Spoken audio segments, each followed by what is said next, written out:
आपने अध्यात्म की बहुत सारी पुस्तकें पढ़ी होंगी और बहुत व्याख्यान सुने होंगे और बहुत सत्संग सुने होंगे।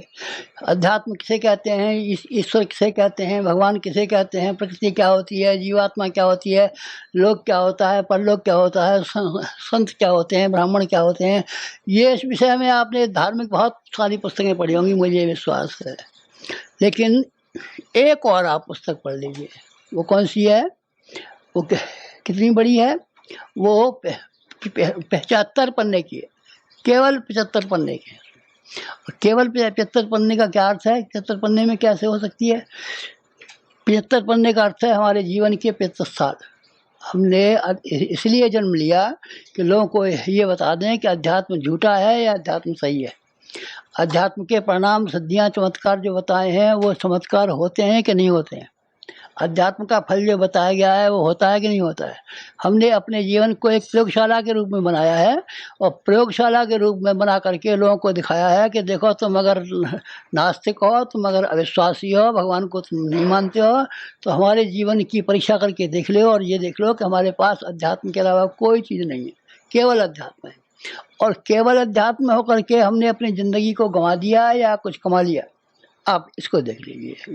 ये आपकी प्रयोगशाला है और ये एक ऐसी चीज़ है कि आप किताब पढ़ने की अपेक्षा हमारी ज़िंदगी पढ़ डालिए। 75 वर्ष की पूरी ज़िंदगी पढ़ डालिए। 75 वर्ष की पूरी ज़िंदगी में आप क्या पाएंगे? ऐसा मज़ा पाएंगे कि अध्यात्म के जो परिणाम और जो उसके फल बताए गए हैं वो 100% सही है, वैसे गलत हैं। नास्तिक कहते हैं भगवान है ही नहीं, और बुद्धवादी कहते हैं, तर्कवादी कहते हैं कि कोई एक ऐसी शक्ति तो है जो व्यवस्था बनाती है, पर वो कोई पूजा पाठ के काम नहीं आती, उसको किसी से पूजा से कोई संबंध नहीं है। अच्छा, क्या चलिए, लोगों ने हज़ारों बात कही है, पर हमने तो अपना जीवन लगा करके और उसके परिणामों को दिखा करके बताया है कि इसके परिणाम देखिए कि अध्यात्म अगर सच्चा हो तो उसके सच्चे परिणाम निकलते हैं कि नहीं निकलते। कैसे निकले? देखिए, मैं आपको अपने 75 पन्ने की यानी 75 साल के जीवन में से थोड़ी सी घटनाएं सुनाता हूँ। सारी घटनाएं सुनाऊँ तो रामायण बन जाएगी और उसको कहाँ तक पढ़ेंगे और आप कहाँ तक सुनेंगे। पीएचडी किसी ने किया है और पीएचडी वाले ने इतना मोटा ग्रंथ लिखा है कि गुरु जी की कितनी बड़ी ज़िंदगी है, क्या क्या काम किए हैं, वो उसको आप जान लीजिए। मैं तो आपको काम के चुने हुए कुछ पन्ने सुना देता हूँ, जिससे कि आपको का भी समय न खराब हो और मुझे भी बेकार बात न करनी पड़े। क्या है बेकार बात करने की? हमारे इस संसार के 2 गुरु हैं जिनको हम भूल नहीं सकते कभी। एक महामना मालवीय जी हमारे गुरु हैं। 9 वर्ष की जब उम्र थी तो हमारे पिताजी वहाँ लेकर के गए थे और काशी विश्वविद्यालय में मालवीय जी सहपाठी थे उनके। उन्होंने हमको दीक्षा दिलाई थी और गायत्री मंत्र उन्होंने दिया था और एक बात कही थी जो हमको गांठ बंधी हुई है और आज तक हमने बुराई नहीं है उसको। बहुत सी बातें कही थी, उपदेश दिए थे, वो तो हम सब भूल गए। उनमें से तो अब क्या क्या कहा था याद नहीं है। गायत्री मंत्र याद है, उन्हीं ने दिया था हमको। यज्ञोपवीत उन्होंने दिया था। और एक बात कही थी उन्होंने कि गायत्री ब्राह्मण की कामधेनु है, तू ब्राह्मण बनना, इसका दूध पीना चाहे तो ब्राह्मण बन जा। तो हमने कहा हम ब्राह्मण तो है ही, हम 60 ब्राह्मण हैं और आप उनको ब्राह्मण नहीं मानते क्या? कोई और लोग कहते हैं जैसे कि ये बढ़ई है तो आप बढ़ई मानते हैं कि नहीं, तेरे पिताजी तो हमारे साथ पढ़े, बढ़ई थोड़े कहते हैं हम। तो ये हम तो अब मानते तो ब्राह्मण ही है, लेकिन ब्राह्मण पैदा नहीं होते, बनते हैं। मनु ने कहा है महायज्ञेश यज्ञेश ब्राह्मीयं क्रियते तनु। ब्राह्मण विचारों से, कार्यों से, व्यवहार से, चरित्र से, चिंतन से, इन सब बातों से ब्राह्मण बनाया जाता है। तो ब्राह्मण बनना तो ये गायत्री जो मंत्र मैंने दिया है, तो ये कामधेनु वो एक गाय है, कहाँ है? स्वर्गलोक में रहती है। देवता उसका दूध पीते हैं, वो निहार हो जाते हैं। ये कामधेनु के बराबर फल देगी। एक गुरु मैंने ये बांध ली कि मैं ब्राह्मण बन के जीऊँगा। राजा हरिश्चंद्र का ड्रामा गांधी जी ने देखा था और देखने के बाद में उन्होंने कहा मैं हरिश्चंद्र होकर के जीऊँगा, और वास्तव में हरिश्चंद्र ही होकर के जिए। और मालवीय जी ने कहा था कि तू ब्राह्मण बन के जीना, मैं ब्राह्मण होकर के जिया हूँ। और ब्राह्मण के हमारे वचन ऐसे हैं कि जिसको हमने कह दिया तेरा बुरा हो जाएगा तो उसको बुरा ही होगा। कहा आपने बुरा नहीं कहा, अच्छा ही कहा है। हमने जिसको कहा तेरा अच्छा हो जाएगा उसका अच्छा ही हो गया। हमारी वाणी का कभी निष्फल नहीं है। हमारे मुंह में से, गुस्से में से, कभी क्रोध में से आया होगा। तो बालक था संगी ऋषि, उसके पिता के गले में किसी ने सांप डाल दिया था। तो उसने शाप दिया कि ये जाकर के सांप, जो मरा हुआ सांप मेरे बाप के गले में मरा हुआ है, ये जिंदा हो जाए। जिंदा हो गया। जिंदा हो गया। जिंदा होने के बाद उसने कहा कि सांप, हाँ, कि जिस किसी ने मेरे बाप का अपमान किया उसको काट तो खा। बस वो खट चला गया सांप सनसनाता हुआ। और उसने परीक्षित को 7 दिन के भीतर टाइम दिया था, 7 दिन में खा ही लिया उसको, सब बचाव के उपाय कर डाले, पर वो हुआ नहीं। ये किसे कहते हैं? ये ब्राह्मण की शक्ति कहते हैं। ब्राह्मण की वाणी इतनी पवित्र पुनीत होती है। ब्राह्मण की वाणी एक ऐसी तोप होती है, ऐसी तमंचा होता है, एक ऐसा होता है कि राजा दशरथ ने एक ब्याह कर लिया, 2 ब्याह कर लिए, 3 ब्याह कर लिए, कोई बाल बच्चा नहीं हुआ। फिर उन्होंने गुरु वशिष्ठ ने कहा कि हम तो विद्वान हैं, हवन करा देंगे। अरे गुरु वशिष्ठ बोले, अरे हम तो बामन हैं, पंडित हैं, और राजा का राज्य का हम धन खाते हैं, हम कैसे ब्राह्मण हो सकते हैं? ब्राह्मण तुझे लाना हो तो संगी ऋषि को लिवा के ला। उसका आहार और विहार और जीवन और क्रम इस तरह का है जैसे असली ब्राह्मण का होना चाहिए। बस राजा दशरथ गए, और राजा दशरथ ने जाकर के, और वहाँ से, कहाँ से, सिंगी ऋषि को लोमस ऋषि की आज्ञा मान करके लाए, और उन्होंने हवन कराया था। उन्होंने हवन कराया था। वाणी से ये कहा, पहली रानी आई कि तेरे क्या हुआ? कि भगवान पैदा होगा तेरे। दूसरी आई क्या, तेरे क्या पैदा, कि मेरे, कि तेरे भी भगवान पैदा होगा। दूसरी रानी थी, वो खीर जो थी, वो उनने समझा कि इनकी 4 रानियाँ थी, वो 3, तो 400 में काट रखी थी। अखीरी तीसरी आई तो दोनों हिस्सों के खीर को मिला करके उनके एक की खीर को दे दिया। उनने कहा कि तेरे भी 2 भगवान होंगे। सुमित्रा के 2 हुए थे, एक का नाम शत्रुघ्न था और एक का नाम भरत था। उनको राम को जब उनके कौशल्या को राम हुए, क्या के भरत हुए थे, सुमित्रा के शत्रुघ्न और ये लक्ष्मण हुए।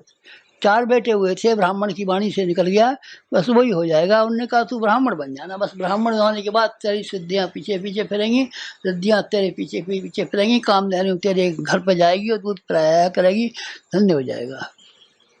मैंने सबसे पहले किताब जो लिखी है उसमें उसका नाम था गायत्री ब्राह्मण की कामधेनु में। लेकिन फिर लोगों ने कहा कि अरे साहब ये जात पात आप फैलाते हैं, और ये बामन बनिया फैलाते हैं, और गवर्नमेंट के कानून के विरुद्ध कहते हैं कि ब्राह्मण को ऊंचा बताते हैं, औरों को नीचा बताते हैं। तो मैं समझा कि लोगों की समझ में नहीं आया है। ब्राह्मण जन्म से पैदा नहीं होता, ब्राह्मण कर्म से पैदा होता है। तो ये बात समझ में नहीं आ रही है। तो फिर मैंने उसी किताब का पहला संस्करण तो बिक गया, दूसरा संस्करण जब छापा तो मैंने ब्राह्मण शब्द काट दिया, गायत्री कामधेनु, बस ये छापा। और अब आपका ख्याल क्या है? अभी भी मेरा ये ख्याल है कि गायत्री ब्राह्मण की कामधेनु, ब्राह्मण की कामधेनु में। ब्राह्मण अगर है कोई व्यक्ति तो उसकी वाणी, ब्राह्मण की वाणी इतनी होती है कि यूँ कहते हैं कि उसके पैर छुओ या आशीर्वाद ले जाओ, उसका आशीर्वाद फलता और फूलता है, फलता और फूलता है। ये तो अब मालवीय जी की शिक्षा हो गई।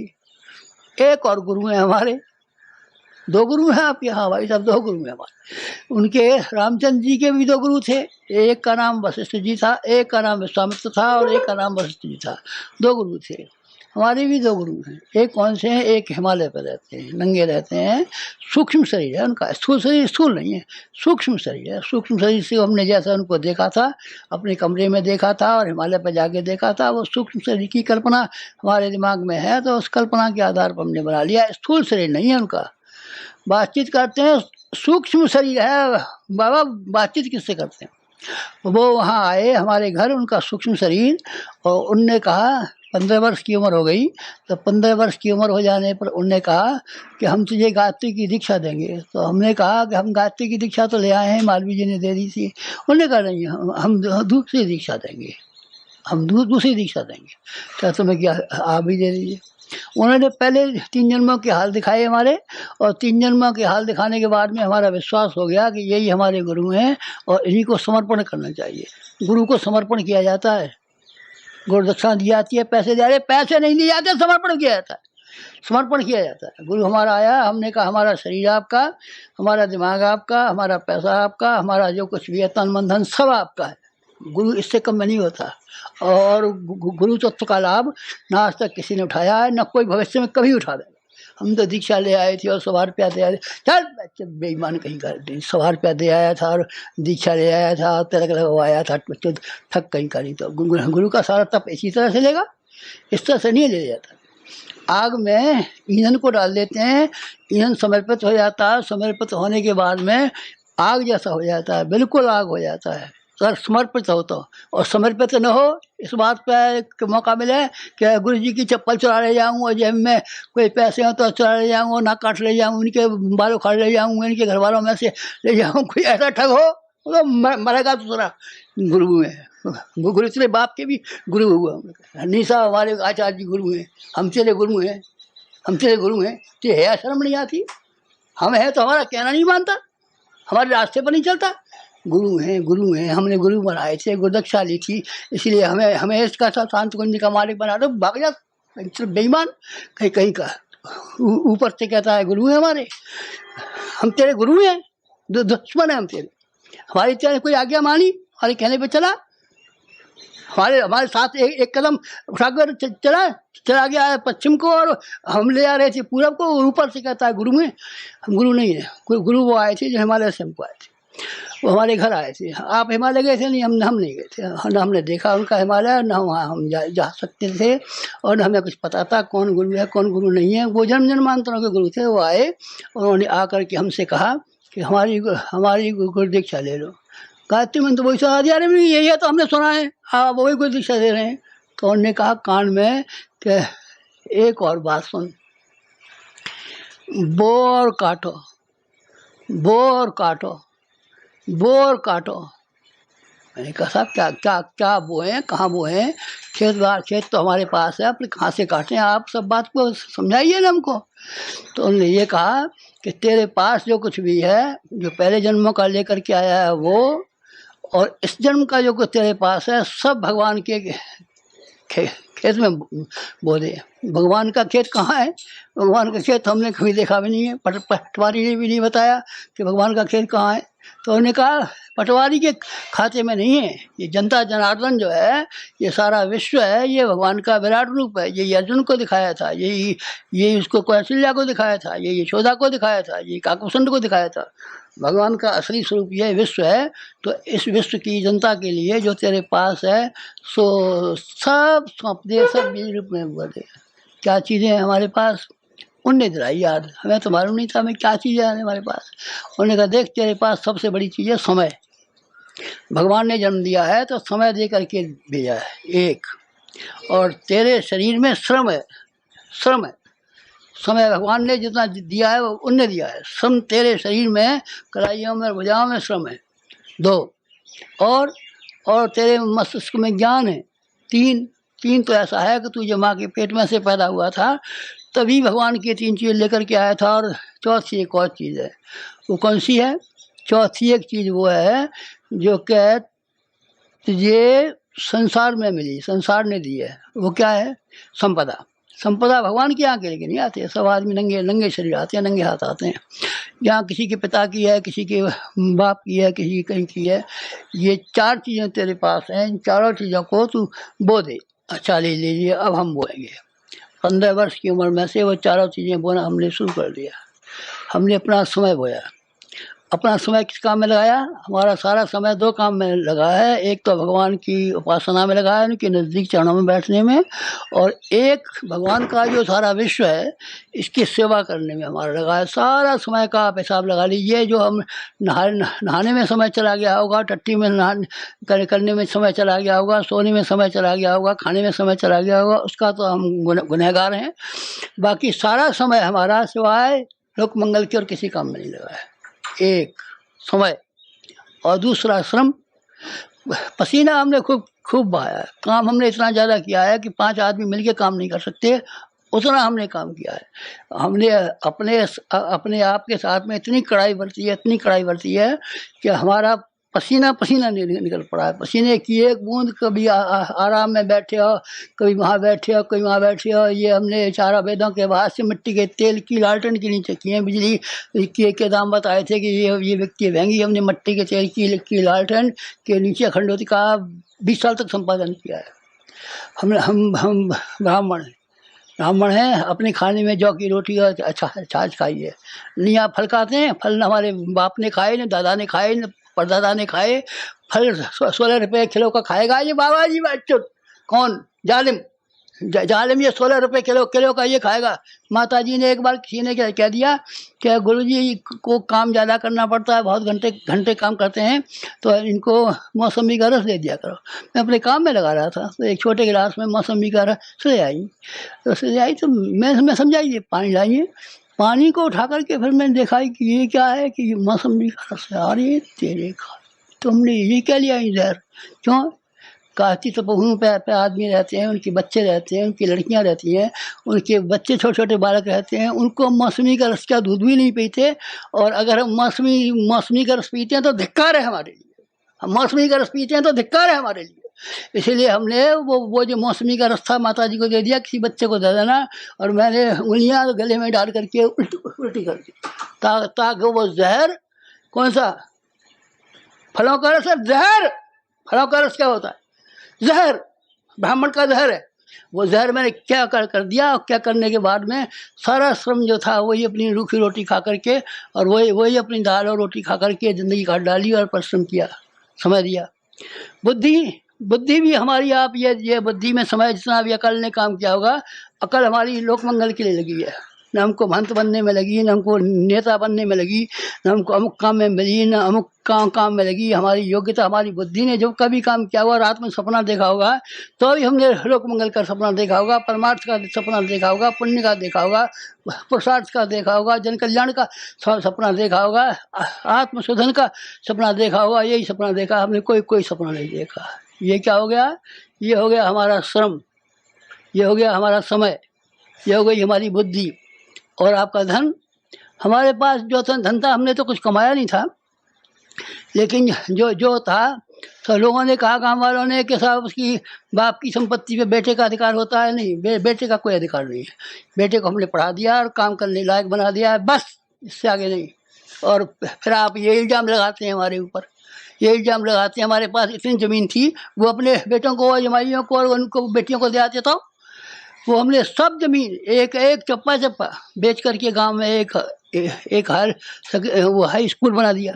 हाई स्कूल में सब पैसा लग गया, सब पैसा लग गया। जो कुछ बाकी बचा था वो गायत्री तपोभूमि में लगा दिया, जो कुछ बचा दिया। माता जी के पास एक आध जेवर रह गया था, यहाँ जब शांत कुंज आई तो उन्होंने वो भी लगा दिया, सब लगा दिया। हम खाली हाथ हैं, हम मरेंगे तो आप तलाशी ले लेना, तलाशी ले लेना। गुरु जी के नाम पर कभी आपको एक पैसा मिल जाए और कभी एक सदा मिल जाए कि गुरु जी के पास जब मरे थे तो ये 100 रुपये छोड़ के मरे थे, तो हमारे फूल, हमारी रस्सी के ऊपर आप जो जूते रख के जलाना। हमारे पास एक पैसा नहीं, एक सदाम नहीं, जो कुछ भी था हमने सब जन कल्याण के लिए खर्च कर दिया। तो क्यों साहब आपने अपने गुरु की आज्ञा मान करके, क्या गुरु की आज्ञा नहीं मानेंगे तो क्या करेंगे? फिर गुरु का बात का नौकर है हमारा कोई? गुरु की क्या आज्ञा मानी हमने? आज्ञा नहीं मानी, उसके लिए समर्पित हुए।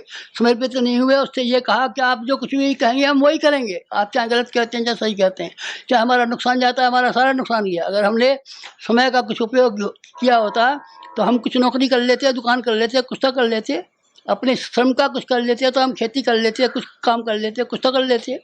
जो हमारे बाप दादे लाखों रुपए की जायदादें छोड़ के गए थे, अभी आप मकान देखना हमारा कितना बड़ा मकान, उसमें से जो हम छोड़ के गए थे उस पैसे को बैंक में जमा कर देते, तो उसकी ब्याज से हमारी 7 पीढ़ी बैठ करके बैंक से खाती रहती है। पर नहीं, गुरु शिष्य की परंपरा बड़ी होती है। गुरु आपने सुना हमारा वो गुरु बच्चों धूर्त, बेईमान, चालाक, गुरु बताता है। गुरु किसे कहते हैं जानता है? हम जानते हैं गुरु को, हमने जीवन में गुरु को समझा है और गुरु ने हमको समझा है कि ये आदमी पात्र है, इसका पात्र है। उसने अपनी सारी शक्ति उड़ेल दी हमारे ऊपर। उसका तप जो है, जितना पुराना तप है, उसने एक और एक तप उड़ेल दिया हमने, और हमने जो कुछ भी था सब सौंप दिया है। आग ने अपनी सारी गर्मी ईंधन को सौंप दी है, और ईंधन ने अपनी सारी गर्मी सारा शरीर आग को सौंप दिया है। बस ये हो गया। तो आपको फिर क्या मिला इससे? भाई साहब, जो मिला उनने ये कहा था, देख बाजरा जो है 100 गुना पैदा होता है। खेत में एक बाजरे का बीज बो दे तो उसमें जो बाल आवेगी 100 होंगे, और जो मक्का बोएगा, एक मक्का का बीज बोएगा तो 100 गुना बोएगा। हमने जो जो जो 4 चीज़ें बोई उसकी 100 गुनी ज़्यादा हमने प्राप्त की है। समय जो आपने लगाया, वो समय जो हमने लगाया भाई साहब, वो हमारा समय इतना बड़ा समय है, इतने वर्ष की ज़िंदगी जी ली हमने कि आपको अचंभा होगा। राम वो जो थे विवेकानंद 30-35 वर्ष दिए थे, राम 30-35 वर्ष दिए थे, और विवेकानंद 30-35 वर्ष दिए थे। इतने ही वर्ष में इतना काम कर लिया जो कि 350 वर्ष में नहीं हो सकता। और हमने 75 वर्ष में इतना काम कर लिया जितना कि 750 वर्ष में नहीं हो सकता। कोई एक आदमी 750 वर्ष लगातार बैठा रहे और काम करता रहे तो 750 वर्ष का काम नहीं कर सकता। जितना कि हमने साहित्य लिखा है, जितना हमने संगठन किया है, जितने हमने शक्तिपीठें बनाई हैं, जितना हमने जो काम किया है, जितना हमने राष्ट्रीय कांग्रेस में काम किया है, उन सब कामों को आप लगाएं तो वो बहुत बड़ा काम है। ये जो काम कर डाला, ये क्या है? हमने समय बोया और उसके बदले में इतना मूल्यवान समय पाया कि लोग कहेंगे कि गुरुजी की बातें जो सुनाई जा रही हैं ये तो 750 वर्ष के जिए होंगे। कैसे लोग हम कह देते हैं 600 वर्ष के हमारे गुरु हैं, लोग हमको 750 वर्ष का गुरु बताएंगे। क्योंकि हमने इतना काम किया। ये क्यों किया? कि हमने उनको दिया। और वो जो आपने समय दिया, वो हमने प्यार पाया। हमने प्यार बेचा है और प्यार खरीदा है। हमने प्यार लौटाया है और प्यार समेटा है। इतना प्यार कि हमारे पास जो कुछ पुण्य रहा होगा, गुरुजी हमारा ये आदमी बीमार है, आप ठीक कर दीजिए, हमारे पास कोई पुण्य का भाग रहा होगा तो हमने इसको दे दिया होगा। जो अच्छा हो गया होगा और रोता हुआ आया होगा, हंसता हुआ गया होगा। जो रोता हुआ आया होगा और हंसता हुआ गया होगा, तब उसके पीछे जो उसका प्यार उठा के देखो, इसने हमारे लिए कुछ किया था। हमारे लिए कुछ किया था। 24 लाख आदमी लिए फिरते हैं, वो हमने चालाकी से थोड़े बनाए, जालसाजी से थोड़े बनाए, अखबार निकाल के थोड़े बनाए, फोटो छपा के थोड़े बनाए कि 24 लाख आदमी ऐसे बन गए। 24 लाख आदमियों के लिए हमने कुर्बानियाँ की हैं, और वो आदमी कुर्बानियाँ करने के लिए हमेशा हमारे लिए तैयार है, हमेशा हमारे लिए तैयार है। जब कभी भी हम शक्तिपीठों के उद्घाटन में गए तो जहाँ कहीं भी गए तो लोगों ने सुना कि यहाँ गुरुजी आ रहे हैं, तो 20-20 को से आदमी बैलगाड़ियों में चढ़ कर के आए, और छोटे देहातों में 1-1 लाख आदमी की भीड़ हुई। 1-1 लाख आदमी की भीड़ हुई। कोई हमसे कह रहा था कि वहाँ एक सरबत खालसा होने वाला है और आपको बर्खास्त किया जाएगा। तो हमने कहा जैसा सरबत खालसा दिल्ली में होने वाला है वैसा सरबत खालसा तो हम एक छोटे देहातों में बना के दिखाएंगे। कोई चुनौती देगा तो हमारे 24 शक्तिपीठ हैं, फिर हम निकल पड़ेंगे। चलो भजन फिर कर लेंगे, अगले जन्म में कर लेंगे, या अगले साल कर लेंगे। 1 साल के लिए हम निकल पड़े तो आप ये देखना कि जहाँ कहीं भी गुरुजी गए वहाँ लाख आदमी से कम नहीं है। सरबत खालसा करेगा ऐसी अपनी सरबत खालसा करूँगा तो उसमें ये हुक्म नहीं करवाऊँगा कि गुरुजी को बर्खास्त कर दिया और ये नहीं गुरुजी गद्दी में बैठ जा, हमारे सिर में बैठ जा, गद्दी में बैठेगा वहाँ भाड़ में। इस तरीके से क्या है मित्र, हमने लोगों से ये जो किया उसका बदला पाया है। और पैसा आपको दिखाई नहीं पड़ता। किसी आदमी से आप ये पूछना कि आपके पास गुरुजी चंदा वही लेकर के आए थे क्या आप हमको रसीद देना और 2 रुपये देना और हमको 1 रुपये देना। गुरुजी ने मांगा था क्या कभी? अगर हम मांगे तो हमको 100 खोटी कहना। हम ब्राह्मण हैं, पर हमारे यहाँ जब 1000 कुंड यज्ञ हुआ था तब गुरुजी ने आज्ञा दी थी कि तू 1000 कुंड यज्ञ कर, 24 प्रदक्षिण पूरे हो गए, यज्ञ करना आवश्यक है। तो हमने कहा यज्ञ करें चाहे न हो, अधूरा रह जाए हमारा, पर हम किसी के आगे यो झोली पसारने के लिए कि साहब 2 रुपया दीजिए और हमारे 1000 कुंड हो रहा है, हम कभी नहीं जाएंगे। चाहे आप गुरु जी हैं तो इसके बदले में फांसी पर चढ़ा दीजिए। आप फांसी पर चढ़ा देंगे तो वो हमको स्वीकार है। आप गंगा जी में डूबने के लिए कहेंगे वो हमको स्वीकार है, पर हम मांगने नहीं जाएंगे।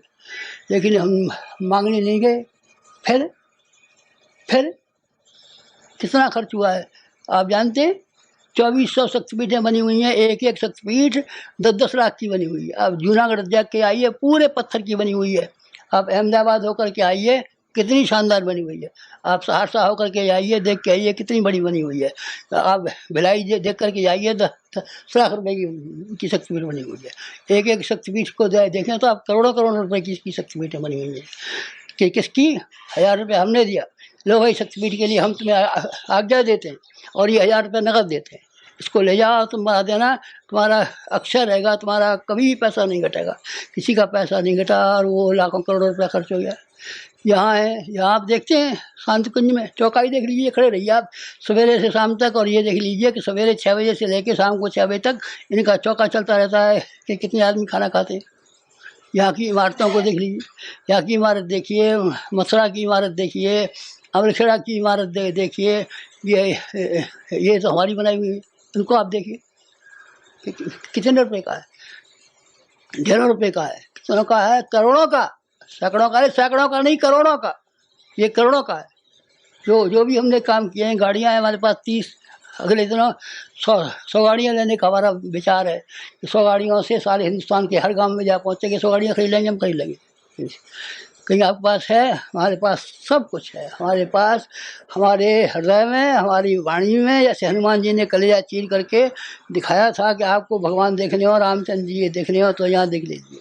तो गुरु की कृपा देखनी हो तो हम आपको अपना कलेजा चीर के दिखा सकते हैं, और उसमें आपको गुरु हमारा बैठा हुआ दिखाई पड़ेगा। और वो ऐसा समर्थ गुरु है कि न हमें रुपये का भाव पड़ता है, न पैसे का भाव पड़ता है, न किसी का भाव पड़ता है, न डरने का भाव पड़ता है, न विरोधी का भाव पड़ता है, न निंदक का भाव पड़ता है। किसी का असर नहीं हमारे ऊपर।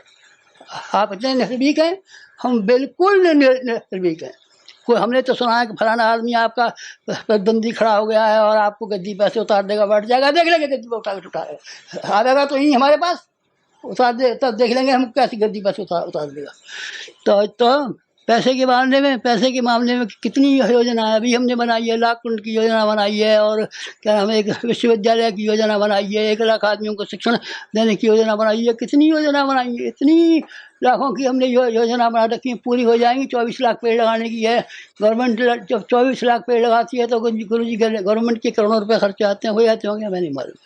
और आप इतना बड़ा विश्वविद्यालय अकेले चला लेंगे? हम अकेले चला लेंगे, और हम आपको दिखा देंगे कि 10,000 प्रचारक हमने बना दिए कि नहीं बना दिए। आप देख लेना, हमारे उससे पहले आके देख लेना हमारे रेस्टोरेंट पे कि 10,000 गायक, 10,000 वक्ता, 10,000 प्रचारक तैयार हो गए कि नहीं हो गए। इस तरीके से जिन कामों की, साधनों की ज़रूरत है, साधन जो हमारे पास थे वो हमने परमार्थ में भगवान के खेत में बोए और 100 गुने होकर के आए। जो उसमें से मक्का 100 गुनी हो जाती है, बाजरा 100 गुना हो जाता है।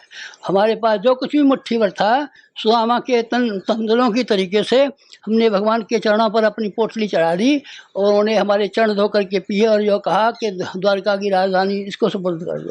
किसको? सुदामा को। कौन है आप? हम सुदामा हैं। सुदामा है जिसमें भगवान ने अपना मकान सौंप दिया है, जिसने अपना घर सौंप दिया है, जिसने अपना राजपाट सौंप दिया है, और वो गरीब सुदामा के यहाँ दे दिया है। हम हैं सुदामा, लेकिन जिनके प्रति हमारी निष्ठा है, जिसके प्रति हमारी मित्रता है, जिसकी हमारे पास हमारी घनिष्ठता है, वो इतना संपन्न और इतना साधनवान है कि हमको ये मालूम पड़ता रहता है हमेशा। जब हम चलते हैं तो ये मालूम पड़ते हैं कि हम कोई सेठ हैं, कि हम कोई राजा हैं, कि हम कोई मिनिस्टर हैं, कि हम जाने कौन हैं, कि जाने कौन हैं। और जब हम चलते हैं तो आपको कहीं डर नहीं लगता, किसी से नहीं। हम हमारे आगे आगे 2 बॉडीगार्ड चलते हैं, दो पायलट चलते हैं, और 2 हमारे पीछे पीछे बंदूकधारी वो चलते हैं। कौन? बॉडीगार्ड। ये कौन है साहब बॉडीगार्ड? और ये कौन है? पायलट। आपके हमारे पायलट हैं, हमारा भगवान और हमारी जीवात्मा, जिसके लिए हमारा जीवन समर्पित हुआ है। ये हमारे जीवन के थोड़े से अध्याय आपको मैंने इसलिए बताए कि आप में से कोई आदमी ये न कहे कि अध्यात्म बेकार है, अध्यात्म झूठा है, अध्यात्म से कोई फ़ायदा नहीं है, अध्यात्म बहकावा है, अध्यात्म छलावा है। तो आप इनमें से जो बातें कही, आप हर एक बात की इंक्वायरी कर लीजिए। अगर इसमें आप इसमें एक भी बात झूठी मिले तो आप ये मानना कि अध्यात्म का कोई फल नहीं होता, ये निरर्थक है। निरर्थक होते हैं वो जिनके अध्यात्म का नाम सुना है और जिन्होंने जीवन में उतारा नहीं है, जीवन से 1000 मील दूर रखा है, जीवन से लाख मील दूर रखा है। कभी माला देवी की घुमा दी है, कभी चंडी की घुमा दी है, कभी डंडी की घुमा दी है, कोई महादेव की घुमा दी है, कोई फलाने की घुमा दी है। ये स्वांग तो करता रहा है, पर अध्यात्म को जीवन में समाविष्ट किया है, हमने जीवन में समाविष्ट किया है। जीवन में समाविष्ट किया है। बस ये हमारे जीवन के 75 पन्ने की किताब के थोड़े से ऐसे अध्याय हैं, थोड़े से प्रश्न हैं, इनको आप देख इनको आप पढ़ लेना, फिर आप इनकी तहकीकात करना। जो यहाँ कहा गया था वो सचमुच कहा गया था या हमको बहकावे के लिए कहा गया था। यानी कि अध्यात्म ने वास्तव में चमत्कार दिखाए थे कि हमको बहकाने के लिए कह रहे थे। आप देखना इसको, ये आपको हम चैलेंज करते हैं। तो हमारा अध्यात्म सही है और उसका था ये आपको हमने अपने जीवन में से अध्यात्म का स्वरूप, अध्यात्म का फल, अध्यात्म का प्रयोग ये बता दिया। बस ये 75 पन्ने की किताब में से आप इतना ही पढ़ लें, इतना ही समझ लें तो आपने समझ लिया। भागवत पढ़ ली, गीता पढ़ ली, रामायण पढ़ ली, सब पढ़ लिया और उसका सार समझ लिया और ये जान लिया कि अध्यात्म सही है, सच्चा है, इसके फल और परिणाम और रिद्धियाँ और सिद्धियाँ सब ही सही है। बस इतना कहना।